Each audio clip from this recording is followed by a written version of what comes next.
Bismillahirrahmanirrahim. Assalamualaikum warahmatullahi wabarakatuh. Innal hamdalillah nahmaduhu wa nasta'inu wa nastaghfiruh wa na'udzu billahi min shururi anfusina wa min sayyiati a'malina may yahdihillahu fala mudhillalah wa may yudlil fala hadiyalah. Asyhadu an la ilaha illallah wa asyhadu anna Muhammadan abduhu wa rasuluh. Allahumma sholli ala Muhammad wa ala ali sayyidina Muhammad. Ya ayyuhalladzina amanu taqullaha haqqa tuqatih wa la tamutunna illa wa antum muslimun. Ya ayyuhalladzina amanu taqullaha wal tanzur nafsum ma qaddamat lighad wattaqullaha innallaha khabirum bima ta'malun. Shadaqallahul adzim. Jamaah salat subuh yang dimuliakan Allah, selayaknya pada pagi hari ini kita sama-sama memanjatkan puji dan syukur alhamdulillah bahwa pada pagi hari ini kita diberikan kemampuan oleh Allah Subhanahu wa taala, yaitu melaksanakan sholat subuh berjamaah. Ini suatu anugerah yang luar biasa, karena kita sama-sama tahu bahwa pagi hari ini adalah kita orang yang paling kaya raya. Karena siapa yang melaksanakan sholat subuh berjamaah sebelumnya melaksanakan qobliyah, itu pahalanya lebih baik daripada dunia seisinya. Luar biasa, alhamdulillah, dan patut kita syukuri. Salawat dan salam semoga tercurah kepada uswah kita, pemimpin kita, Nabi Muhammad Sallallahu Alaihi Wasallam, para keluarga, para sahabatnya, serta pengikutnya yang selalu mengikuti ajaran dan sunnahnya. Tuan-tuan yang saya muliakan, bahwa pagi hari ini saya mencoba sharing bahasanya, yaitu bagaimana sholat yang khusyuk.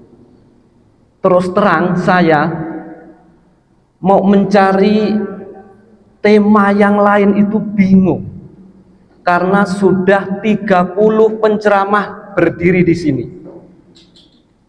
Jadi habis, saya mau ceramah ini udah dipakai, saya ceramah ini sudah dipakai. Jadi sudah luar biasa. Teman-teman saya yang setiap pagi di sini itu luar biasa. Saya angkat topi. Terima kasih, jazakallahu khairan katsir. Di dalam untuk mencapai sholat yang khusyuk ada beberapa hal. Akan saya bacakan. Bismillahirrahmanirrahim. Ini saya akan bacakan beberapa kiat untuk mencapai sholat yang khusyuk. Yang pertama yaitu bersiwak dan berwudu, pasti wudunya sempurna. Saya nggak bicara sempurnanya wudu, bapak-bapak lebih tahu daripada saya.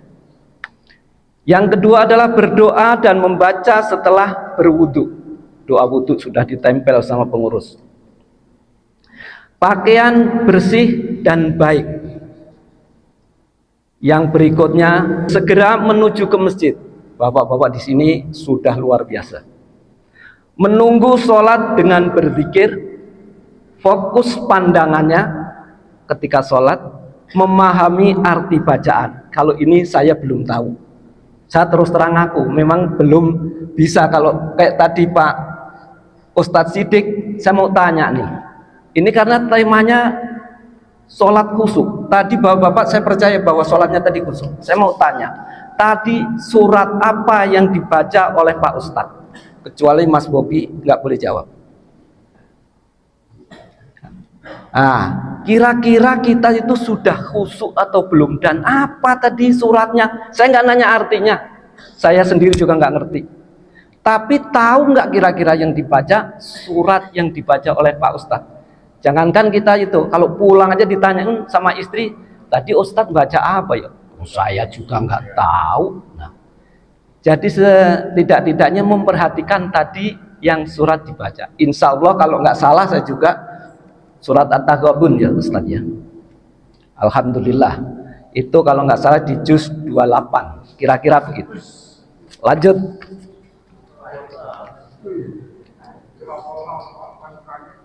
Lupakan urusan yang lain-lain. Nah ini nih. Itu tadi lupa. Enggak lupa. Bayangkan sholat itu sholat yang terakhir. Masya Allah, la haula wa la quwata illa billah. Yang berikutnya adalah sholat dengan tumak ninah. Insya Allah kalau tumak ninahnya sudah. Tapi kalau bahasanya masmul ada satu lagi sebenarnya, yaitu, waduh nanti saja deh. Dan perbanyaklah zikir. Di dalam Al-Quran surat Al-Mu'minun ayat 1 dan 2, A'udzubillahi minasyaitonirrajim, Bismillahirrahmanirrahim. Qad aflahal mu'minun alladzina hum fi sholatihim khashi'un. Yang artinya, sesungguhnya beruntunglah orang-orang yang benar, yaitu orang-orang yang khusyuk dalam sholatnya. Di dalam surat Al-Baqarah ayat 45, wasta'inu bis-sabri was-shalah wa innaha lakabiratun illa alal khosiin, yang artinya, dan mohonlah pertolongan pada Allah dengan sabar dan sholat, dan sholat itu sungguh berat kecuali bagi orang yang khusyuk. Jadi berdasarkan dua surat tadi, khusyuk di dalam sholat diartikan sebagai diamnya anggota badan dan ketenangan hati.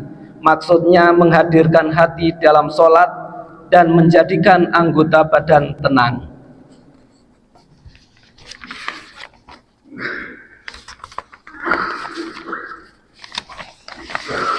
Jadi suatu ketika Nabi beserta sahabat-sahabatnya lagi melaksanakan tausiah, ya anggaplah kalau kita sedang pada belajar gitu, pada ngaji, kita sama-sama pengajian kayak beginilah kira-kira.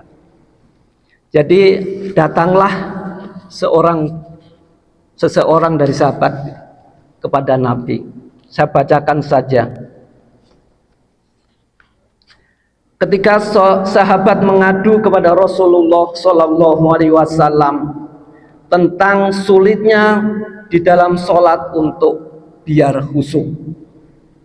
Ini mohon perhatikan kira-kira 5 menit aja saya minta tolong. Baik ibu-ibu maupun bapak-bapak, karena apa? Ini kita bisa koreksi masing-masing. Saya nggak mau koreksi orang lain. Saya ngoreksi ini khusus untuk pada diri saya pribadi. Pada suatu hari di dalam majelis Rasulullah SAW, seseorang sahabat duduk dengan wajah kegelisahan.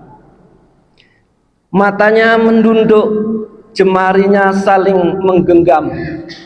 Seolah ada sesuatu yang berat di hatinya. Ia menghela napas, narik napas, lalu dengan suara lirih ia berkata, "Wahai Rasulullah, aku ingin bertanya, tetapi aku khawatir. Mungkin pertanyaanku ini akan membuatku semakin malu di hadapan Allah." Rasulullah SAW tersenyum lembut. Tatapan beliau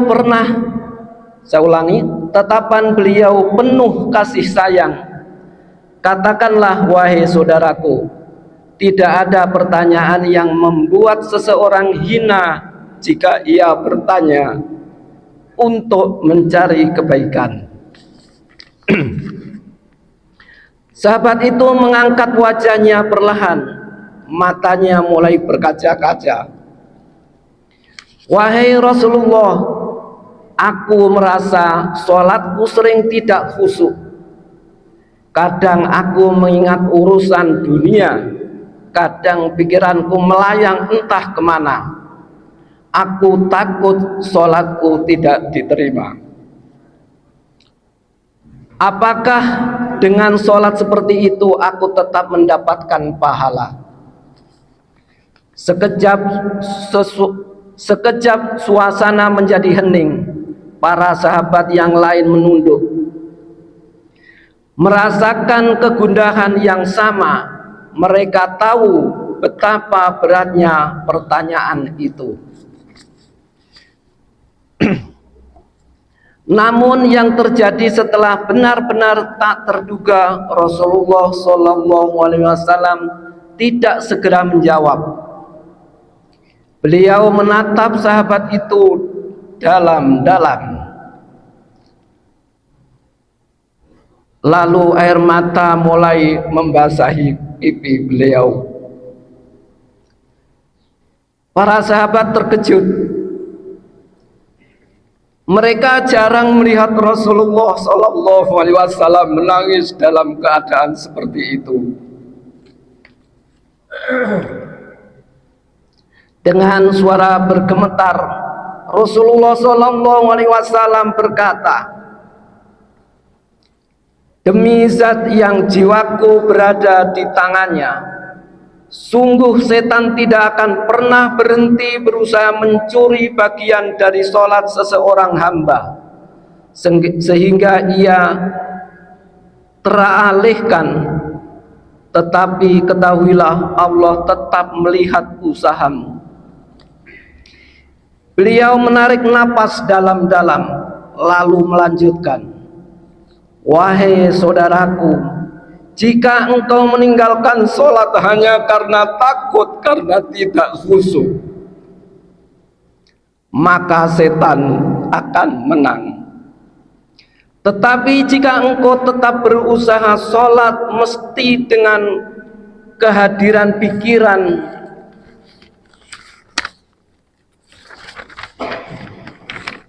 yang mengganggu, ketahuilah, setiap kali engkau berusaha kembali kepada Allah dalam sholatmu, saat itulah Allah menyambutmu."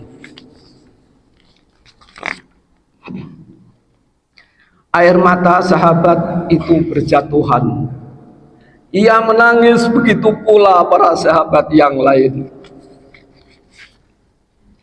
Kemudian Rasulullah SAW berkata dengan penuh kelembutan, "Bayangkan seseorang ibu melihat anaknya berjalan ke arahnya, tetapi anak itu sering jatuh dan tersandung. Apakah sang ibu akan marah? Tidak, ia justru akan berlari menghampirinya, mengangkatnya dan mendekapnya erat-erat. Itulah Allah. Ia lebih menyayangi dari seorang ibu kepada anaknya. Selama engkau terus kembali kepada Allah, akan selalu menerimamu.